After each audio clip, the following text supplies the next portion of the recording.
welcome back to the Eagle Eye Network, and we're going to be starting our new series called the Faces of CEC, where we go around Conard and we talk to all the different community members and bring them in and get to know a little bit about them. As we have our first guest today, Mr. Math teacher, coach of baseball, and broadcasting director, Mr. Conard. Thank you, Mr. Conard, for joining us today, and we have a little fun session today. We're going to be asking questions, playing a little bit of Go Fish. A little bit of Go Fish. Might decide to change the game later on. We'll see here. But yeah, I think it's going to be a lot of fun. I shuffled pre-game. Pre-game shuffle. Have a card shuffle at home. Actually. Wow. Is that 7? All right. We all know the rules. Yeah. Matches down first. All right. Who's going to start us off? Go ahead, mister. Oh, you let me go? Yeah, we'll start. Let the guest go. Key, you got any 7s? Do we have a 7 here? Eli? He goes again. Oh, yeah. Oh, I go again? Yeah, you Is did. that how this works? Yeah, that's how it You works. know, we got over there. No. That's not 7 cards. You have any 10s? No. Go Fish. Oh, wait. Yes, I do. My bad. I didn't see it. All right, Mr. Conard. So we know about your broadcasting, your baseball coaching, your teaching. You know, a lot of involvement here. So what strategies do you use to get your students involved in math? Like maybe if they're like obviously not involved with math a lot, like what do you do to get them involved? Like what's your strategy? And I think for me, it's just kind of be yourself. Try to get the kids involved. Don't try to do anything different. You have to understand that not every kid likes math. Mm-hmm. So if you can make math interesting, they want to be in a classroom. Where if it's not that interesting, unfortunately, the kids aren't going to respond well. So my goal is, joke around with you a little bit in class, have a little bit of fun. And from there, you guys seem to be interested. And other than that, just try to be who I am, really. I think being yourself is very important. As we know in like our broadcasting, that's always your first thing that you say to us before you start a broadcast. Like, don't try and change yourself. Don't try and do anything different. Just be yourself, and it'll come out the way it is. So right. I think that's the best way to do it. Eli, you're up. Doc, you got any 6s? You're looking at my cards? It was. Just a little bit. And then Kean, you got any 8s? Do not go fish. All right, Eli, you got a good amount of cards there. Hoping you got a 4. No. Whoa. No 4. Right. Any 9s? Do not go fish. You talked about your experiences in the classroom. Being yourself and everything. What do you think your best experience in the classroom was throughout all of your years of teaching? I don't know. It's tough. I mean, each year brings something different. Each class brings something different, so especially in high school, what you do first period, not necessarily going to do second. As far as my greatest experience, I worked in, a rough neighborhood, and I remember something that the kids said to me the first day of school was they were pretty much going to grow up to be nobodies. They grew up in a rough neighborhood, and, they were going to get kind of stuck there. And sitting down having a conversation with them and saying, look, it's not how this works. You get yourself out of whatever situation you're in by having a positive attitude. And we went from having kids that were, afraid to kind of do anything in life, thought that they were going to be stuck in a rut, to kids that have now just entered college, getting ready to become doctors and lawyers and whatever else they decide to do. But there are kids that I still hear from. And it's nice because, they went from being that kid that, thought that they weren't going to grow up to be anything to now hearing from them now and all the successes that they've had in just a short amount of time. So I think that's definitely, for me, one of those positive experiences I've seen so far. That's great. I love that. Is it me or is it? It's my turn. All right. He's looking at my cards again, so I'm about to give it to him. Thank you. Kean, you got any 2s? Do not go fish. Should get for being a cheater. Yeah, you cheater. All right. We're gonna go to Doc. You got any 4s? No, go fish. That's why he's looking at my cards though. So Doc, as we went into here, you put us into this club from just your math class. How did you get into broadcasting, or how did you get into it? And what did you enjoy most about it? So growing up, got to listen. I had a chance to listen to some of the best. Merrill Reese, who's still broadcasts for the Eagles on the radio. You guys probably don't even know who that is. Doc Emmerich with hockey, right? Doc Emmerich. It's a lot different now where you got all these streaming services. Well, back then it was you had cable service and only cable. Well, cable was like $300 a month. We didn't grow up with cable, so Doc would call the games on the weekend. And that's how you kind of got into hockey, by hearing his voice. And Harry Callis for the Phillies, who was absolutely great. You turned the game on, and it didn't matter when it was, what time of day it was, you were glued to the TV for the next 3 to 4 hours, and you didn't move. So hearing all of those broadcasters, I was like, that sounds not like a bad job. I think I can do that. And I said, let me give it a shot. We'll see what happens. Reached out just kind of on a whim to different schools. Do you have a broadcast set up? If not, can I do it? And they said, sure, why not? I got my start at Father Judge. I was start broadcasting some games there. That led into me going down to the University of Sciences, broadcasting baseball down there. There was a D2 baseball team. Eventually doing a little bit of work under Alan Giordino with the Trenton Thunder. I worked for the National Lacrosse League, not in a broadcasting role, but when you guys watch the game on TV, how they clip real quick so they could show that replay, that was me. I was sitting there, I was clipping games. And there was kind of like this dry spell. I really didn't know what I was going to do and didn't broadcast games that often and was kind of okay with it. But then got back into it. Friends, kind of threw my resume out there and said, look, why don't you go do this? So I did. Started calling games for Holy Family Baseball. Got back into calling some of the high school sports again.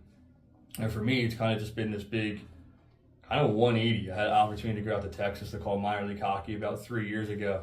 And by that point in time, I was into teaching.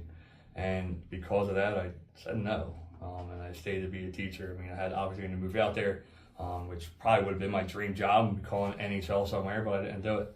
I think for me, I've definitely, enjoyed it. If I didn't enjoy it, I wouldn't agree to do this club. I wouldn't agree to have you guys out there, but I don't know. I think it's different for me now, where I'm not just calling a game anymore. I'm teaching you guys how to do it. And I think I enjoy that aspect of things a little bit more because I get to watch you grow, right? We started this, a month and a half ago, and we already have YouTube on play-by-play. That is not what I thought was going to happen in a month. To be honest, I didn't think it was going to take off that well. All right, but now having you guys ready to go and seeing the growth that you made so far, it's just enjoyable. I still get to call a little bit, but I get to slowly hand it over to you guys. And for me, I don't know, it's different, but it's a lot of fun. And it's kind of my story, nothing interesting.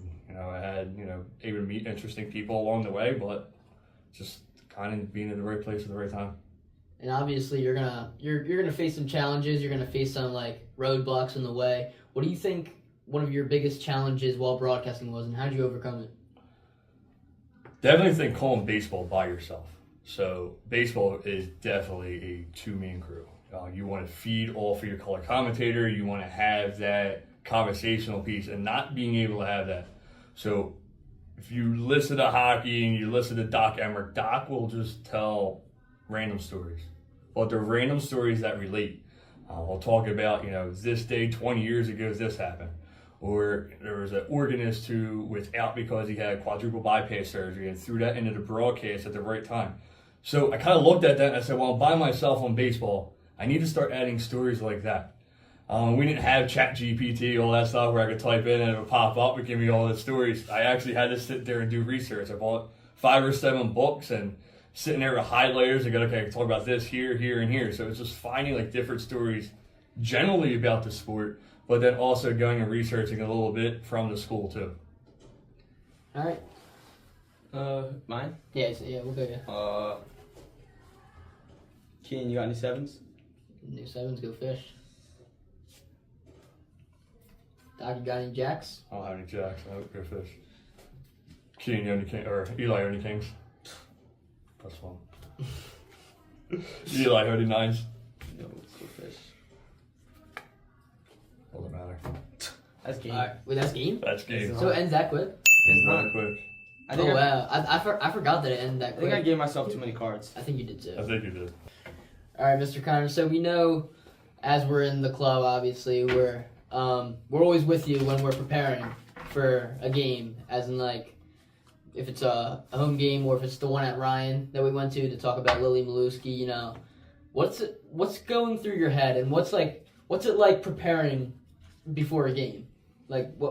Tell us about that. So I think, I talk a lot of preparing on myself, right? I don't ask you guys to do a whole lot, and that's to get you used to being able to call a game.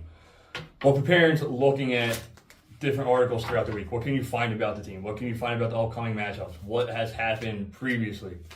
For me, and there's a lot of people out there that have realized, and we talked to my friend today, Alan Giordino, and he told you guys, like, look, you don't have to know everything about the sport. There's going to be people that are listening. There's going to be kids out there or color commentators out there that are going to know more than you do. You just got to call the game. I know little about basketball. All right. I sat there last time I called basketball with Basketball for Dummies sitting on my lap, and that's okay. So going into preparing for me is not so much trying to tell you guys what I know about basketball, because I know nothing. But I want to tell you about the teams. I want to set that story up. Okay, we talked about Lily Malushki's 1,000 point the other day, right? Set that up for you. What does that mean? When was the last time it was done? How important is it? And then as far as, the live performance itself is, I'm just sitting there going, don't mess up. And I think that's the big thing for me, and it kind of stresses me out a little bit because I'm more worried about being perfect than anything. But for me, it's like, don't mess up, and make sure you put your best foot forward. Key in 5s. I didn't even say it. You do have some 5s. Eli, you any 2s? Go Fish. Doc, you got any 6s? I do not. Eli, you got any 9s? No, Go Fish. Doc, you got any 3s?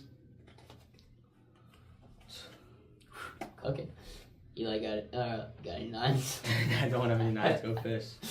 Thirsty for a 9. Now, Doc, with the broadcasting, baseball coach, and teaching, from broadcasting, as we know recently, have you acquired any skills from this broadcasting experience that you used in the teaching world before, or maybe in the coaching world? Or, vice versa. It could be anything from teaching or coaching that you use in broadcasting. I don't know. I think, again, that being yourself kind of thing, right? Mm-hmm. Hey, don't try to be someone that you're not. I mean, there's broadcasters that you're put on the TV and you go, oh, I know who this is, and then you meet them in real life, and they're not there. They're not, who they are on TV. So for me, it's just kind of being myself. But I definitely think some of the skills that I picked up on is that communication piece, right? To communicate with you guys. And it's not always easy, right? Especially with teenagers. All right, you guys, think we're dumb, that we don't know what we're talking about. So we got to get you to trust me a little bit. And when we first entered into this broadcast thing, it was, you guys didn't trust me. I'm like, okay, you're in this role, this role, and this role. And you went, I'm not doing that. So definitely that trust piece, and we see where you came, because neither one of you, both of you said to me, I'm not doing play-by-play. And now you're the 2 kids that are up there doing the play-by-play for the JV games, and I don't have to do it. And that's the good piece about it. So that trust piece, taking that trust from the classroom up there, taking the communication from the classroom into the broadcasting world. And broadcasting, you're less serious. And why I wish I could show my full less serious side in the classroom, I can't, because I still got to develop that professional thing with you guys, with your parents, and with the school. But being able to take some of that fun that I have out there and bring it into the classroom. So, to be honest, if we didn't have fun in my class, you guys wouldn't have joined, and you guys wouldn't have liked me as much as you do. Right? It's because we have that fun in the classroom. So I think that communication piece, just being yourself and having fun, is definitely things that intertwine with both the broadcasting and teaching world. Yeah, that's absolutely correct. I think if it wasn't as fun in the classroom, then why would I want to go join a club where I feel like it would be the same thing? So Exactly. I agree, 100%. 6s. I don't have any. Go Fish. Eli, got any 7s? Go Fish. It's me. Mm-hmm. Doc, you got any 10s?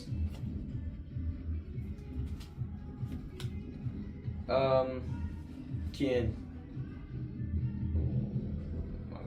You got any 5s? Go Fish. Doc, got any 9s? Do not, your fish. Eli, any aces? Damn, I just got that.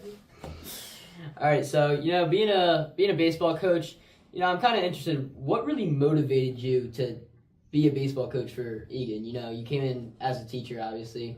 So, and you came in not too long ago? You said 2 years ago. 2 years ago. That's my second year. So it was your second year, and you were a baseball coach. So, what motivated you? So think about it this way: if you woke up tomorrow and couldn't play the sport that you play every day, what would you think?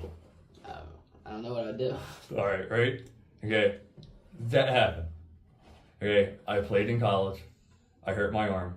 I woke up the next day. I needed Tommy John surgery. That was the end of that. So I could go sit in a corner, feel bad for myself, and mope all over it, or I could share the skills that I had with other people. And that's what I decided to do. So I decided I was going to go share those skills. I went and I coached elementary school, a little bit of Little League, and then was the head JV coach down at Newman Goretti. For a year, had a lot of fun doing that. And then when I came here, the school asked, in the interview, do you want to be involved in things? And I said, yeah, why not? I didn't want to come here, teach, and go home every day. And they asked me, well, what are some things that you've done? And I said, I've coached baseball, I've done sports broadcasting, I've done a bunch of different things. And it was actually the school's idea.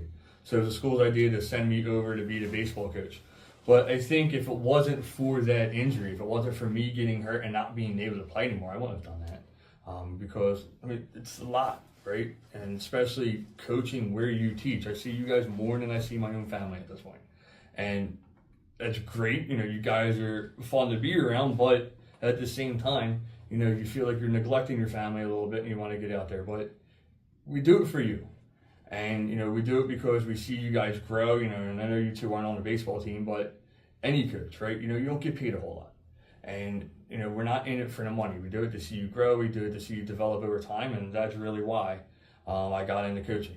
To share my skills, see the kids grow, and to hope that, they picked up something and are able to move along with it.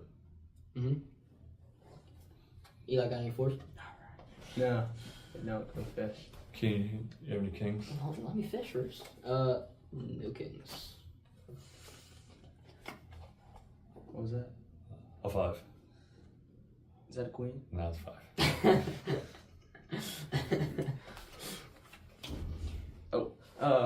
Keaton, you got any 6s? Go fish. Ooh, I will. I hope so. Got any jacks? Should have sat on that side of the table. We wouldn't have been able to see all my cards. I was gonna go fish. Trying to look? I'll try to look. King, was I'm that not 5 a or lot no? of cheaters like you. Well, it's my turn anyway, so you got to wait a second there. Sorry. You have any kings? Do not have any kings. Go fish. Doesn't matter. Game 2. Count your cards. What do you mean? You count my cards for? No, count your pairs. Count your matches? 1, What? 2, 3, 4, 5, 6. Still win anyway. Nuh-uh. Yeah. Just because you run out first, it's whoever has the most pairs. Yeah, I won. I'm done. No. I have 7. Come on, I win. So we're cheating now at. We know Eli. It's alright. What? How is that cheating? Being, obviously we said it multiple times during this interview, broadcaster, teacher, baseball coach. What do you think is the most important skill for young athletes to develop? Besides for being yourself, obviously that's a huge one for all of us because I do think that's number 1, number 2 advice to give to someone. But what's another trait you would give to maybe your freshman baseball athletes that are coming into new high school, new school and everything? What's your advice to them? So I think 2 big ones, right? The first one is time management. Because you're going to start practicing, you're going to have schoolwork to do, and I'll be honest with you, I'm not the greatest at time management. But I get it done. I'm more of a procrastinator. When the deadline comes up, it's like, okay, I have to do this, so let's get it done, and that's fine. But it doesn't always work for a high school kid because you guys got 9 different things going on. You want to play sports, you want to do stuff outside of school, you want to hang out with your friends, and then you kind of put academics on the back burner. So I definitely say the time management skill. And the other thing that I would say is just be humble.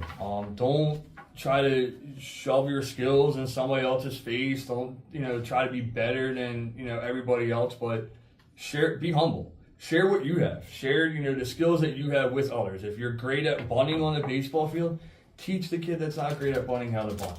If you're great at, at goalkeeping out on the soccer field, help the next kid come in to be a great goalkeeper. Don't think that, hey, I'm better than this kid and I'm going to treat him differently. You want to be humble. You want to be that player that everybody is going to look up to. I'll tell you right now, I was not that player. Okay? I was that player who, not necessarily that I did things for myself, but that kind of looked at it differently, where I kept to myself. I had skills that I could use. I had skills that I could teach, but I didn't do that.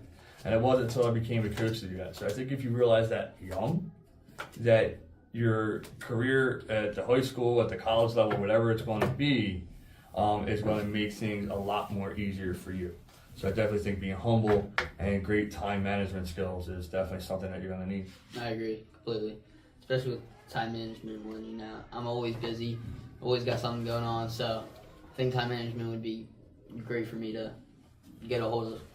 You gave me your schedule the other day. I think you pretty much just sleep at home, and that's about it. All right, rules are set. Since I won the last game fair and square. Fair and square. Wait, Okay. I thought you won. No, he won. I won, but then he had to count his matches. So we'll look look up the rules later and put in the comments on how you actually win. Go Fish. You got any 8s? No 8s. Go Fish. All right. You got any 10s? I didn't even see you. Can you have any 7s? Sounds good. I go again, right? Yep. Go. Eli, any 3s? Go Fish. King. Now, Doc. Oh wait, sorry. There you go. Go ahead. Yeah, question. Now, Doc, what impact do you think being involved, in like multiple roles has an effect on your as a teacher and also as a coach? I get to see a different side of this. I get to see a side of you that's different in the classroom than it is out on the baseball field or even in the broadcasting booth, right? We have a lot of fun. Do I get frustrated at times when you're messing around 5 minutes before a broadcast because, we need to get on there? Yes. But I get to see that different side of you. And being able to do that, you get to see a different side of me, right? You get to see that more relaxed, less, strict side that I have to be in the classroom. So I think definitely, being able to see you guys in different ways is definitely effective for me, because not only do I see you a little bit different, but when we go back into the classroom, I could take your interest and tie it into the classroom. And it makes it a little bit more relatable for you guys. And it shows you guys a little bit whether or not everybody agree with this or not, because not everybody will. But it shows you that a teacher or a coach that takes an interest in your talents, that takes an interest in the things that you like, and talking to you about that, it shows that we care. So being able to understand where you guys are and taking it back into the classroom really does show, that I care. And I think that has made me both effective, both in the classroom and out of the classroom, and being able to kind of build that relationship with, all my students that I've ever had. Yeah, 100%. I agree. It's great to hear. You guys do? Sure. Doc, you got any kings? I do not. I know Doc got a jack. There you go. Come on, cheater. I wasn't cheating. I was lucky guess. Yeah, he was cheating while I was answering the questions. Mm-hmm. Okay. Eli, any 6s? Good showing me. Oh, yeah. Any 10s? No 10s. I'll better knock everyone out. Yeah. So me and Eli, we do soccer, we do spirit night, we do broadcasting. What advice would you give kids who are pursuing multiple passions? Find what you enjoy the most. Figure out what you enjoy the most and make that your number one priority. Okay, because that's eventually what you're going to go into life doing. Might not be feet first and might not be the thing that you're going to do full time, but it's going to be something that you at least enjoy. Right? So you got to find what you're most passionate about and stick with that, and then kind of put it in order. But I think I told you guys today, or it was yesterday, one of the days, that find time to be a kid. Right? These 4 years are going to go by fast, and people look at you sometimes and go, "Oh, they're high school kids. They need to grow up a little bit." Yeah, but find time to be a kid. Don't wrap yourself up with so many things that you forget who you are. And I think a lot of kids do that sometimes. They wrap themselves up in so many different activities. They stop, being who they are. They stop demonstrating that great personality that they have. So, if I'm, a kid now in high school who's involved in so many different things, because that's not how it was when I was growing up. When we went to high school, your sports season was your sports season. You didn't play any off season. Your club was your club. You did it that day a week, and it didn't intertwine with anything else. So we had that more free time. But with you guys, it's like everything that's in one. So you really got to find, what you're passionate about, stick with it, become good at it, right? Don't just be find what I'm passionate about. Go, okay, I found what I'm passionate about. I'm not going to be good at it. No, be good at it. And definitely just find time to be a kid. Hang out with your friends. I tell you every Friday, don't do anything stupid. Stay out of trouble. I'll see you on Monday. But you know what? in some reality you want to get into a little bit of trouble, nothing that's going to get you like arrested or anything. I'm not saying that, but you have to find time to like be that kid, get in a little bit of trouble, and just be you. And that's probably the best advice that I could give any kind of like teenager or any preteen that's asking that question. Mm-hmm. Any eights? No, go first. Come on, bro. Look at the Yeah, cards. the eights. Wow. Game like that. Wow. No, I got one more. Relax. Oh wow. I didn't I even see should the have there. put it under my. Should have put it under Yeah, my I thought I leg. was like. Ian, you got No. Whoa, I just got whoa. aces. Any sixes? Go first. Failed anyway. Got any threes? Go fish. All right. Any nines? Him? Yeah. No, I don't have any. Who's up? Whoa. Oh, wait, does that mean? Oh, he still has one more. This is a 6, right?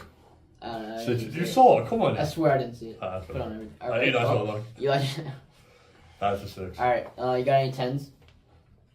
Go fish. Well, game. King, any sixes? Nope. Go fish. Keen, any kings? Go fish. Any threes? Is that not what I just asked you? No. No. You guys are for a king. Doc, during your whole career, we know it's been a really long one. Oh, thanks. Thanks a lot. Who do you think has had the biggest influence on your career, and why? Good question. If I'm thinking my teaching careers, let's start there. Teaching career would say definitely begun when I was in high school. We, went to school when the diocese was closing all the schools, so we were shuffled around a little bit. But the teachers at North Catholic, picture having 8 of me all day long. Okay, that's how it was. Every single teacher was like me, a little sarcastic with you, have fun, but in their own way. And they demonstrated to me like learning can be fun. I think up until that point, I went to school. School was okay. I liked it a little bit, but I also hated it. Testing all the time, not really doing fun things, and being able to go in and actually being able to sit down and learn, but have a lot of fun. So definitely teachers in North Catholic. The Oblate to St. Francis de Sales, so I went to school, with ordered priests when we got to North, and we think back to where we had Father Kildee, and Father Kildee was just one of those that, if you said something smart, he was going to go right back at you. And it made it fun. So, definitely him, just showing who he really was. And then as far as, after high school, going to college, I was that stubborn kid who, really didn't listen to my parents. My parents said, well, I don't have a backup plan. I don't need a backup plan. I'm going to be the MLB broadcaster. You're going to see me a couple times a year, and that's going to be the end of that. So I went to school, became a broadcaster, realized that I hated traveling. So that was the end of that. And then my parents went and see, you should have had a backup plan. So working at a beer company that I absolutely hated after that led into substitute teaching, which eventually led into teaching. And I think recently, the people that have been most influential on my career is probably you guys, right? Because I see each one of you have a different story, right? And I think that's what we have to understand as teachers. Every single one of you has a different story, and we have to understand you, right? I mean, what one kid's dealing with is not necessarily what the other kid's dealing with. And not only that, but you bring out the best in us. Like, as much as we teach you, you teach us something. I'll tell you right now, I am not the one that's going to make fun of myself in front of everybody. I'm not going to go sing karaoke on karaoke night. All right, I'm not going to get out there and do that. But there's, you guys have slowly pushed me out of my comfort zone. And maybe not necessarily you two all the time, but my teaching career in general. When I was first teacher, I was that strict all the time. It was no fun. And, being able to see that you guys could handle it a little bit, and I was able to lighten up like a year or two in. So it's definitely you guys, because you teach us a lot, and, we get to see you grow and know that at the end of the year, we at least did our job. Because let's face it, you're going to grow up, you're going to leave, you're going to disappear. We're not going to hear from you ever again, and that's okay. You all say, yeah, you will, and then we hear from you once, and then we don't hear from you ever again. Okay, but at least, being able to see that you guys grew a little bit throughout that year, it definitely is influential with me and allows me to stick around. If I was to pick my broadcasting career, I honestly wouldn't be able to tell you. It's kind of just been all over the place. We have met great people along the way, and each one had a different impact in that role. But for me, I think the teaching is definitely, being the influential part of my life and what I've been able to do. I definitely can back you up on that comment on the comfort zone, because even before doing this, said you were nervous about even doing this. I was, and I originally told you no, that I wasn't doing this, to pick somebody else, and you guys, they probably asked about 4 more times. So I finally said yeah. My turn? Sure. Sure, I don't know. Kean, got any 5s? Do not go fish. We're counting matches again? So if I try to get out now, you're going to count matches on me and then Kean wins? Yeah. No, you'll tie him. Eli, you got any... No. Doc, you got any 10s? Game? That's game. That's my last card. I have so many cards. Actually, I how think many you you keep got? I miscounting. think 5. I think you give yourself a bunch and you give us like... No. Or you just are terrible. No, I keep going fishing and I keep getting too many cards. Going fishing. Go fish.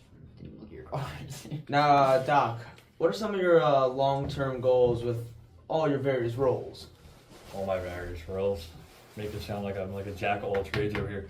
So I just... Wait. Speaking of jacks, you got any jacks? No, go fish. All right. So you guys nicknamed me Doc because I just finished my doctorate degree.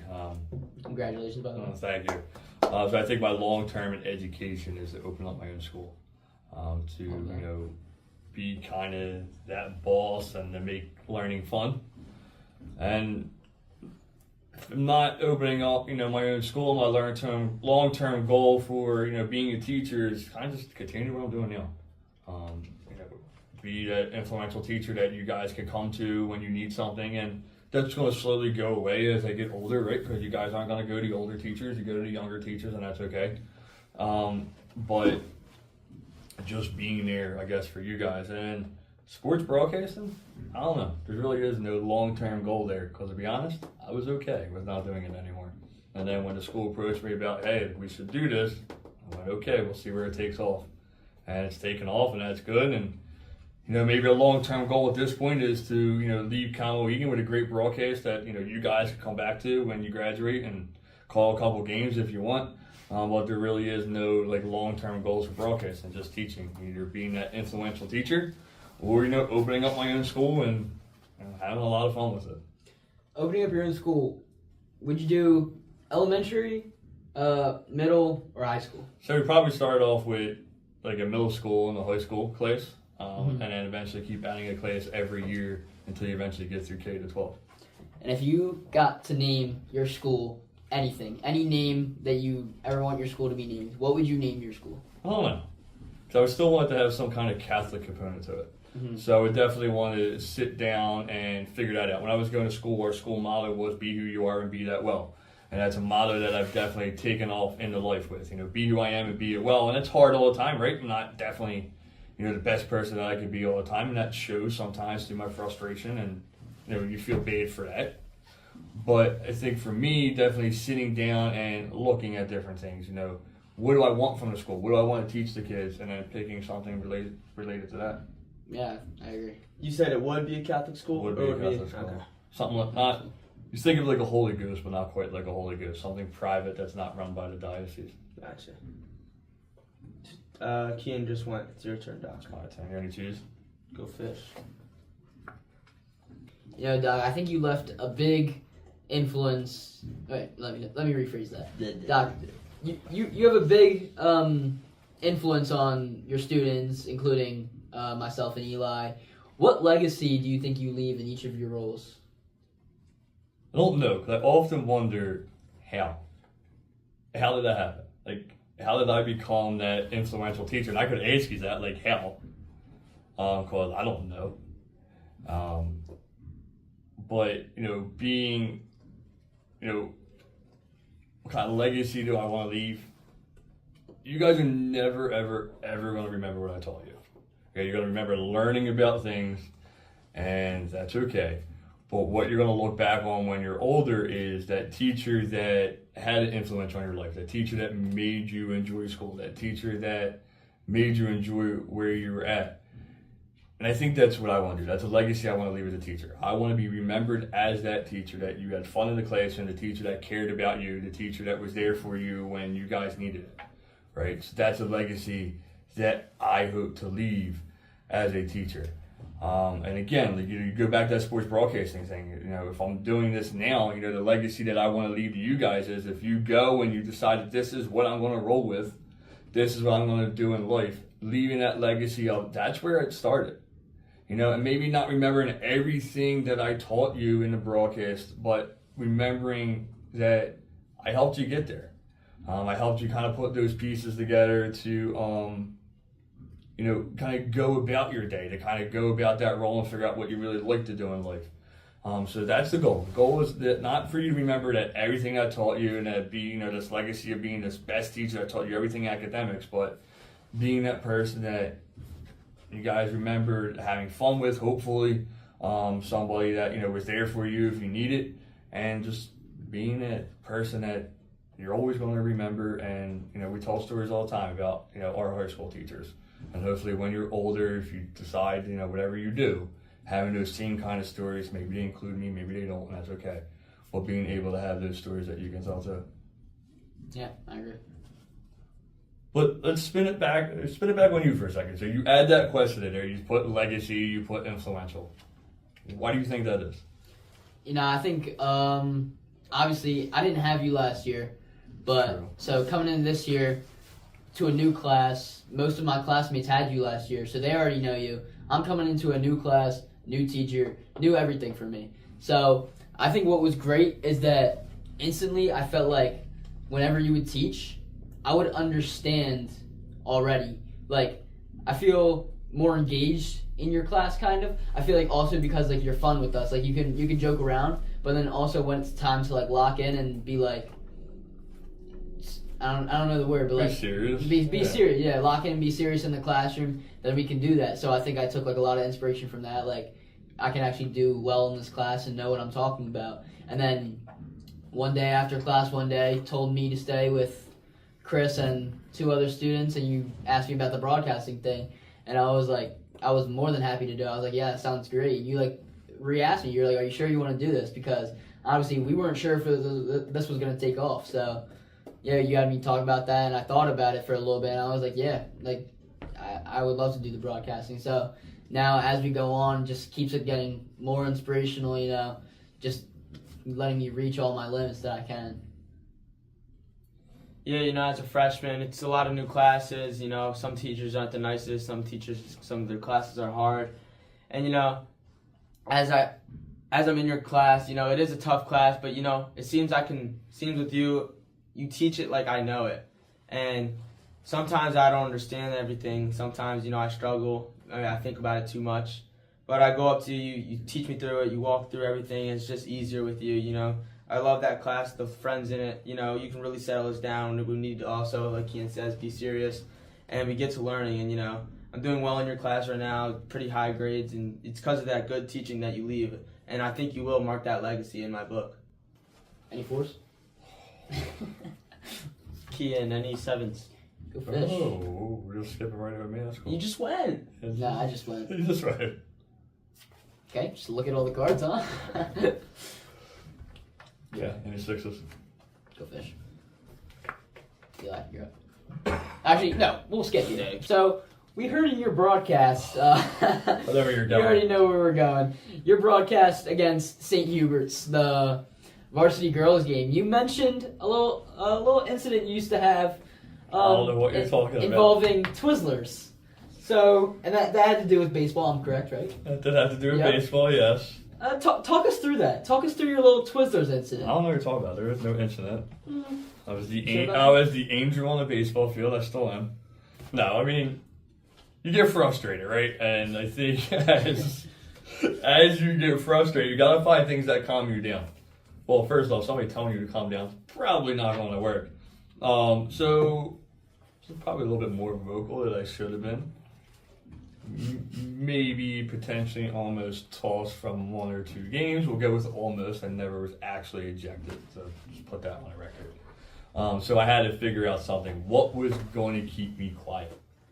I had a really bad game. We were in college, and I went in my bag for something. I'm mouthing off as I'm in my bag, and I see a pack of Twizzlers. I was like, okay. So grab a couple Twizzlers. I start eating the Twizzlers, and about the time I was done, I was like, yeah, whatever I was made about, I don't even remember at this point because now I'm done. So it kind of clicked in my head, well, if that worked one time, can it work all the other times? So what did I start doing? Playing baseball, I was throwing a pack of Twizzlers in my back pocket. Anytime I wanted to mouth off, just grab a Twizzler, eat the Twizzler. I was done by the end of that. That carried over into coaching. So throw Twizzlers in your back pocket because, like any coach, we're going to stick up for you, and might not always do it the best way possible. But having something there that's going to keep you quiet and not get you in so much trouble was the goal. So that was the goal for me. Keep your mouth shut, figure out how it was going to happen, and in this case, it was the Twizzlers. I actually do think it's a great strategy. I mean, I don't like Twizzlers, but I mean, it's not a bad idea. It was just a go-to candy. That was what was in the bag. Yeah. It wasn't like, hey, that's all I grabbed. Yeah, exactly. It's kind of like on the go type. Exactly. Sixes? Nope, go fish. Sixes. Any tens? I'm done. You fried us. As we're wrapping up this interview here, Doc, do you have any general advice you want to leave out to the fans watching at home, or even to our students right here? Do you have any general advice? I think for the fans, kind of be patient, right? We're learning. We're figuring things out. We're going to start adding different roles. And for you guys, I would definitely, for any student, I would say don't forget where you came from. Right? Life is going to open up so many different doors for you. There's going to be great doors. There's going to be doors that really challenge your integrity. They're going to challenge your morals. And don't forget where you came from. Give back when you can and be that influential person. Keep your head up, right? Life is not always going to go the way you want it to go. Because let me tell you, if it did, I would have no idea who the two of you were, but you would certainly know who I was, right? I was going to be that person on TV that you were going to listen to. And you would know my name, but I want to know you. So I would say be open to what life brings you. Life's not going to go as planned. You think right now, this is what I'm going to do when I get older. This is how life's going to go, and it's not the way it is. So I think, for you guys is to, just don't forget where you came from. Be humble.